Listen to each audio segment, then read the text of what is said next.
27 até o versículo 31 para a nossa edificação.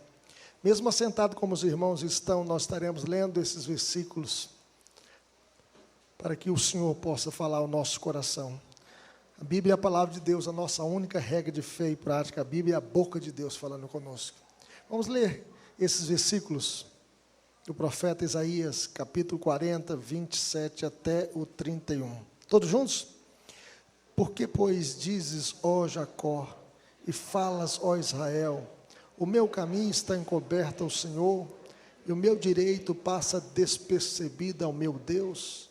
Não sabes, não ouviste, que o eterno Deus, o Senhor, o Criador dos fins da terra, nem se cansa e nem se fatiga, não se pode esquadrinhar o seu entendimento, faz forte ao cansado, e multiplica as forças ao que não tem nenhum vigor. Os jovens se cansam e se fatigam, e os moços e exaustos caem. Mas os que esperam no Senhor renovam as suas forças, sobem com asas como águias, correm e não se cansam, caminham e não se fatigam. Oremos. Pai querido, fale conosco, Deus, por meio da Tua palavra, que a Tua palavra possa encontrar guarida em nossos corações, que a Tua palavra possa renovar a nossa fé, nossa esperança, as nossas forças, as nossas alegrias, e que o Senhor esteja, ó Deus, nos dando força para que possamos entrar, ó Deus, o ano novo com disposição nova, ó Deus, com coração novo, ó Deus, com novos propósitos, com novas metas, ó Deus, para a glória do Teu nome. Fortaleça a Tua igreja, o Teu povo, no nome de Jesus, para a glória de Jesus. Amém. Viktor Frankl foi um dos principais psiquiatras europeus. Entre 1942 a 1945, ele esteve na prisão em Auschwitz, no sul da Polônia, e em outros 3 campos de concentração nazista. E ele observou o que fazia diferença entre os sobreviventes e os mortos, e que não era uma questão de saúde, ou de vigor, ou de juventude. O que fazia diferença entre os vivos e os mortos era esperança.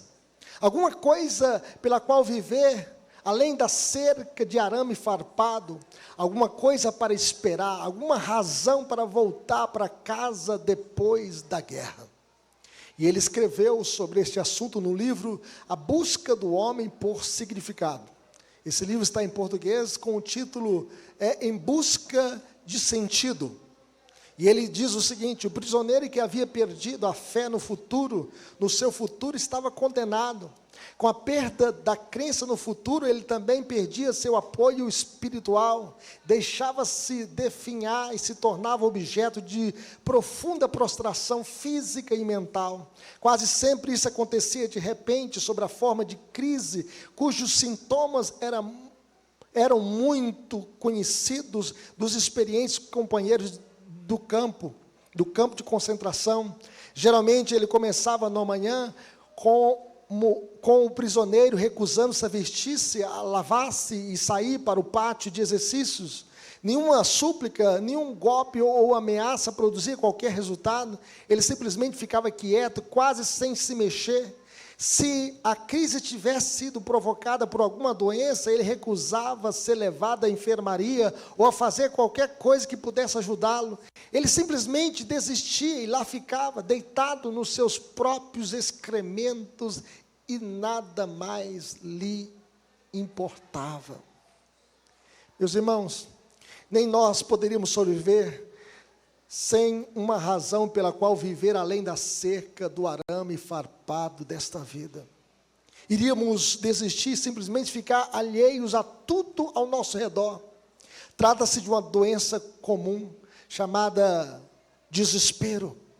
Muitas vezes, na vida, nós queremos mais olhar para trás do que para frente, mais recuar do que avançar, mais desistir do que prosseguir.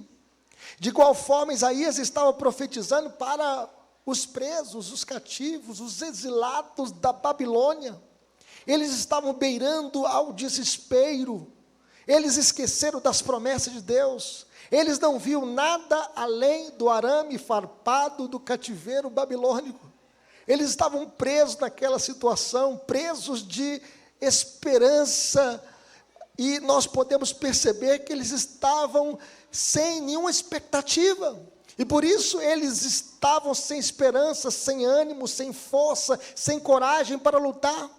No entanto, o profeta indica o caminho para sair do desespero em direção à renovação por meio da esperança.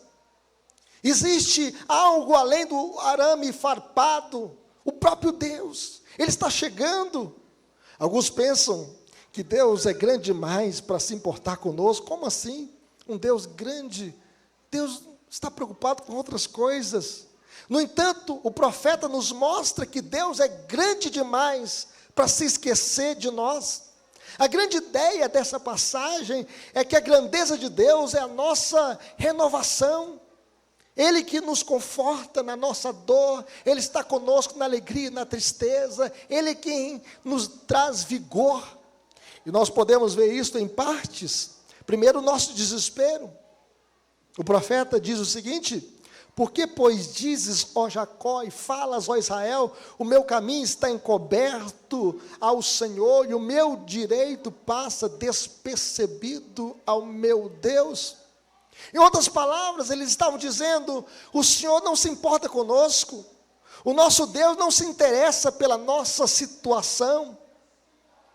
Os judeus exilados viviam numa espécie de prisão coletiva na Babilônia, e eles se sentiam abandonados por Deus. Deus nos abandonou, Deus não se importa conosco, Deus não nos ama.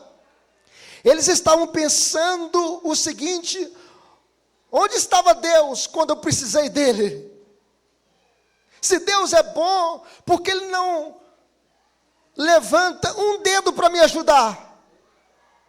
Todavia, meus irmãos, esses pensamentos sobre Deus são pensamentos venenosos, uma vez que Ele derrama em nossos corações a ideia de que Deus não nos ama, de que Deus não se importa conosco, de que Deus não se importa com a nossa aflição, com a nossa dor, com os nossos dilemas, com os nossos problemas. E por essa razão o profeta cita os nomes Jacó e Israel, para que ele se lembrasse da aliança de Deus com Jacó e do encontro de Jacó com Deus no Val de Jaboque. Jacó estava em crise, com medo da reação de Esaú, sozinho no Val de Jaboque, sem família, sem filhos, sem os bens, lutando com Deus a noite inteira. Jacó passa uma noite inteira em oração. No entanto, nós podemos ver a bênção na desesperança. Jacó não queria confiar em si mesmo, nas suas habilidades para levar vantagem em tudo, nos seus negócios, nas suas mentiras, nos seus bens, na sua família. Jacó queria ter um encontro real com Deus. Jacó não queria apenas ser conhecido como homem religioso, ele queria ter de fato encontro com Deus. Jacó estava desesperado para receber a bênção de Deus, e Deus o abençoou. Ele agarrou no anjo do Senhor e não largava, e ele dizia: eu só te deixarei se o Senhor me abençoar. E Deus o tocou, e ele saiu mancando, mas saiu abençoado. Como prova de um novo começo na vida de Jacó, Deus mudou o nome dele de Jacó, suplantador, Jacó, enganador, Jacó, trapaceiro, para Israel, príncipe de Deus. Pois o Senhor diz: pois como príncipe lutaste com Deus e com os homens e prevaleceste. Agora, Isaías está lembrando a essa geração de descendente de Israel, de descendente de Jacó, durante a crise da sua vida, que uma vitoriosa luta com Deus é a sua herança. Que este povo também, que estava no cativeiro babilônico, que eles pudessem também lutar com Deus e prevalecer. Seu antepassado Jacó prevaleceu com Deus, e eles também podem fazer o mesmo. E nós também, meus irmãos, em Cristo, nós somos mais do que vitoriosos. Cristo levou sobre si os nossos pecados, Cristo venceu a morte, Cristo venceu os nossos pecados na cruz, Cristo cravou toda a nossa maldição na cruz do Calvário. Em Cristo nós somos mais do que vencedores, de sorte que nem morte, nem vida, nem principados, nem potestades, nem altura, nem qualquer outra criatura poderá separar-nos do amor de Deus que está em Cristo Jesus, o nosso Senhor. Você acha que Deus não se importa com você?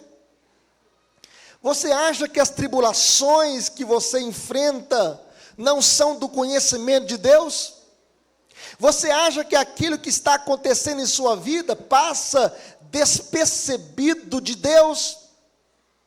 Qual o tamanho do seu Deus? Qual é a imagem que você tem de Deus? A falta, meus irmãos, de conhecimento correto de Deus afeta a nossa cosmovisão, afeta a nossa visão de mundo, a nossa visão de nós mesmos, a nossa visão da realidade. Veja a grandeza de Deus, é isso que o profeta diz para o povo de Israel. Veja o que diz o verso 28, pode aparecer aí na tela para os irmãos lerem comigo, vamos ler comigo?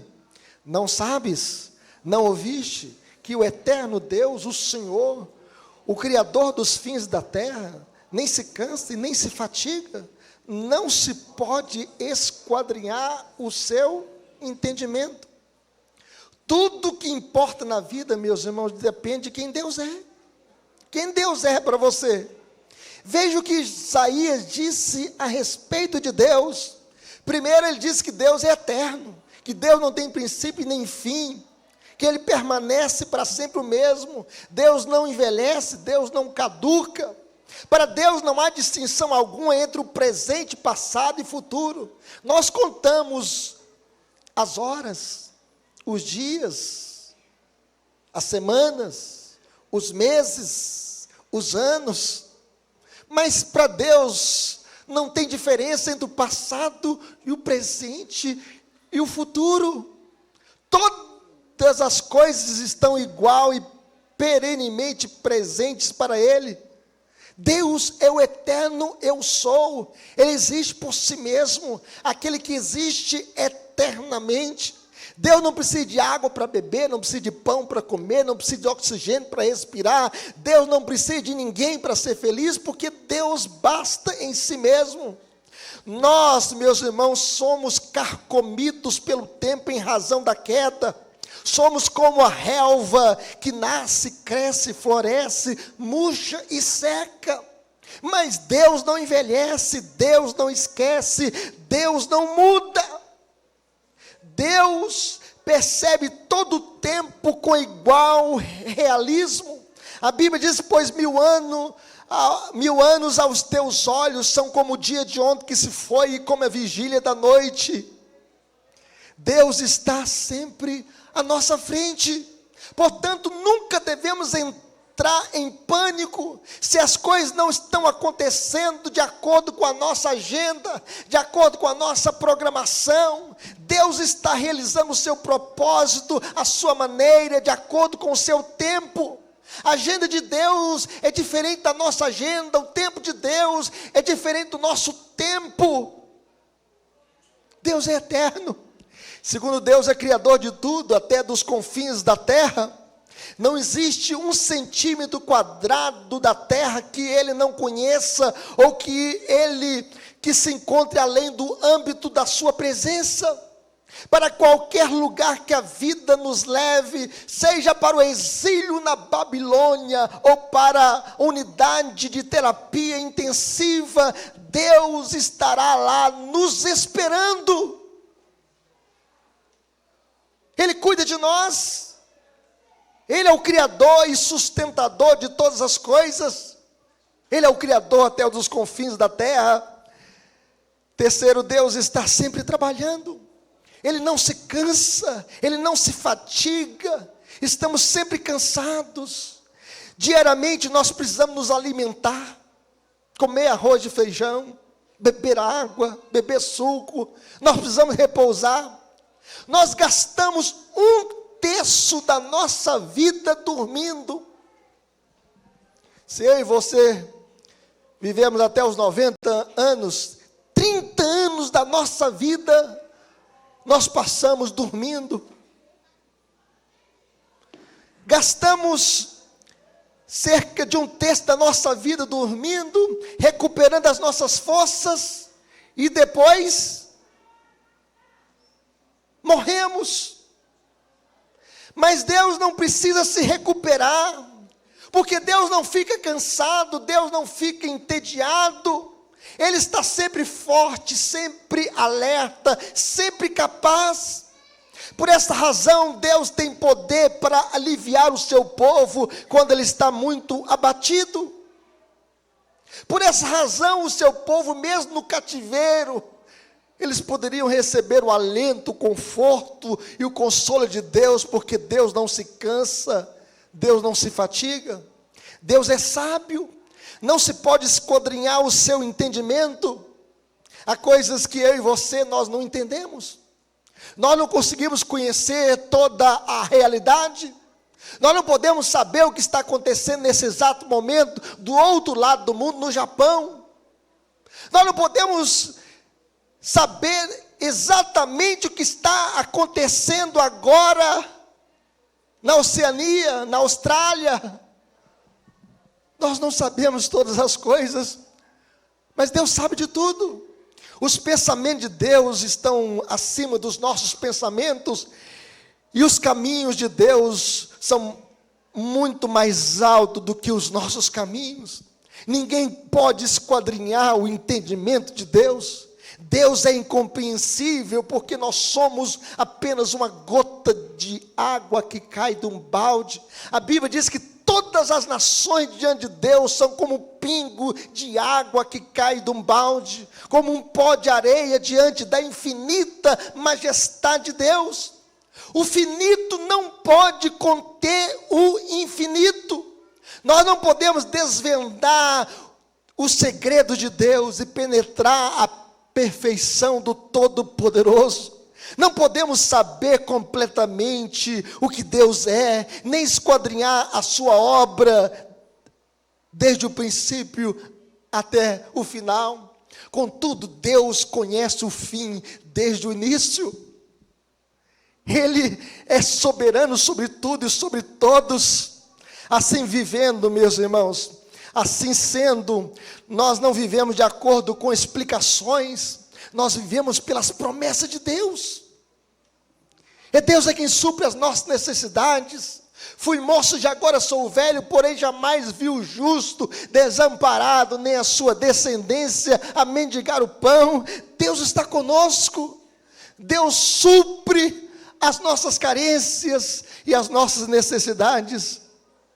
A grandeza de Deus é a nossa renovação. E aqui nós podemos ver a nossa renovação. Veja o que diz o verso 29 até o versículo 31. Vamos ler comigo? Veja o que diz esse texto. Faz forte ao cansado e multiplica as forças ao que não tem nenhum vigor. Os jovens se cansam e se fatigam, e os moços de exaustos caem. Mas os que esperam no Senhor renovam as suas forças, sobem com asas como águias, correm e não se cansam, caminham e não se fatigam. Veja bem, que Deus não é apenas glorioso em si mesmo, Ele também divide a sua força conosco, nas nossas fraquezas. Ele faz forte ao cansado e multiplica as forças ao que não tem nenhum vigor. Deus é fonte inesgotável de força para o seu povo. Muitas vezes, nós estamos enfrentando um momento de exaustão, de cansaço. Muitas pessoas estão vivendo um momento de cansaço, de sobrecarga. Muitas pessoas chegaram no final deste ano de 2023, um bagaço, esmagado pelas pressões da vida, e cantando: estou sentindo as minhas forças indo embora. Pessoas que estão cansadas por causa de problemas familiares, pessoas que estão cansadas por causa de problemas no trabalho, pessoas que estão cansadas por causa de problemas existenciais. Por que eu nasci? Quem eu sou? Por que eu estou sofrendo? Por que eu estou enfrentando essas dificuldades? pessoas que estão cansadas por causa de problemas financeiros, pessoas que estão cansadas porque estão confiando em seu próprio potencial. O texto diz que os jovens se cansam e se fatigam, e os moços de exaustos caem.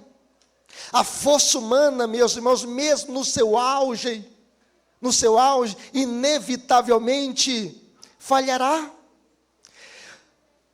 Não somos páreo para as demandas da vida. Até aqueles que têm um corpo atlético preparado para a guerra se cansam.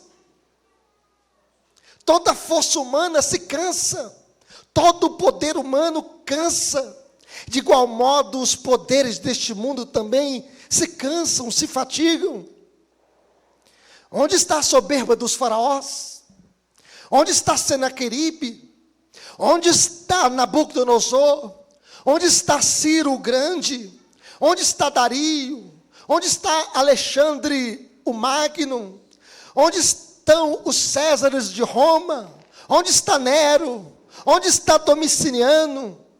Onde estão os impérios deste mundo? A força do homem nada é diante da grandeza de Deus. Em outras palavras, não confie em você mesmo, não confie em sua própria força. Não temos poderes humanos, existe uma força além de nós, e nós podemos experimentá-la. O verso 31 diz o seguinte: mas os que esperam no Senhor renovam as suas forças, sobem com asas como águias, correm e não se cansam, caminham e não se fatigam. O que significa esperar no Senhor? Significa completa dependência de Deus. Significa que nós não confiamos em nós mesmos, mas nós confiamos no Senhor. Significa ter expectativa de que alguma coisa vai acontecer. E aqui nós podemos ver 4 coisas ocorrerão se você esperar no Senhor. Primeiro, os que esperam no Senhor renovam suas forças. Os judeus estavam definhando no exílio. No entanto, esperando no Senhor, eles terão vigor para trabalhar, vigor para lutar, vigor para resistir, vigor para suportar. Segundo, os que esperam no Senhor sobem com asas como águias. A águia na Bíblia é símbolo de força, porque ela busca os lugares mais altos. Ela sabe usar o vento a seu favor. Ela não luta contra o vento como obstáculo. Ela usa o vento para se elevar acima das alturas. E se você aprende a esperar no Senhor, Deus ensinará a você como usar os obstáculos da vida para subir mais alto. A águia voa alto, de igual forma nós devemos voar mais alto para perto de Deus, para a presença de Deus. Ele é nossa força, nós devemos olhar para o alto, nós devemos olhar para as alturas, nós devemos olhar para o Senhor, Ele é a nossa força. Terceiro, os que esperam no Senhor correm e não se cansam. A vida cristã é uma corrida, e cada cristão está em uma pista de corrida. Cada um tem a sua raia específica dentro da qual deve correr. Cada um tem um objetivo a alcançar. E é por isso que a Bíblia diz o seguinte: corramos com perseverança a carreira que nos está proposta, olhando firmemente para o autor e consumador da nossa fé. Em quarto lugar, meus irmãos, os que esperam no Senhor caminham e não se fatigam. Em outras palavras, caminhamos sem desistir, caminhamos sem olhar para trás, porque o Senhor Jesus disse que aquele que põe a mão no arado e olha para trás, não é apto para o reino de Deus. Há esperança, além da cerca de arame farpado desta vida. Não desanime, não desista de caminhar com Deus, não desista de olhar para Cristo, o autor e consumador da sua fé. Aplicações para a nossa vida, meus irmãos. Como viveremos? Confiando na soberania de Deus. Ele é grande demais para se esquecer de nós. Nada de desespero. Ele é eterno. Ele não está confinado no tempo. Ele conhece o fim desde o início. Ele tem o melhor para o seu povo. Ele é o Criador de tudo, até mesmo dos confins da terra. Ele está conosco em todo o tempo. Ele está trabalhando. Ele não se cansa, Ele não se fatiga. Como viveremos? esperando sempre no Senhor. E eu quero convidar os irmãos a orar nesse exato momento, já que nós já entramos o 2024, e que você possa sempre esperar no Senhor, porque em tudo somos atribulados, porém não angustiados, perplexos, porém não desanimados, perseguidos, porém não desamparados, abatidos, porém não destruídos, levando sempre no corpo morrer de Jesus, para que também a sua vida se manifeste em nosso corpo. Como diz a música, a perseguição não parou a igreja, o Coliseu não parou a igreja, os leões não pararam a igreja, o inferno não pode prevalecer contra a igreja, e por isso nós podemos avançar, porque o Senhor é quem renova as nossas forças.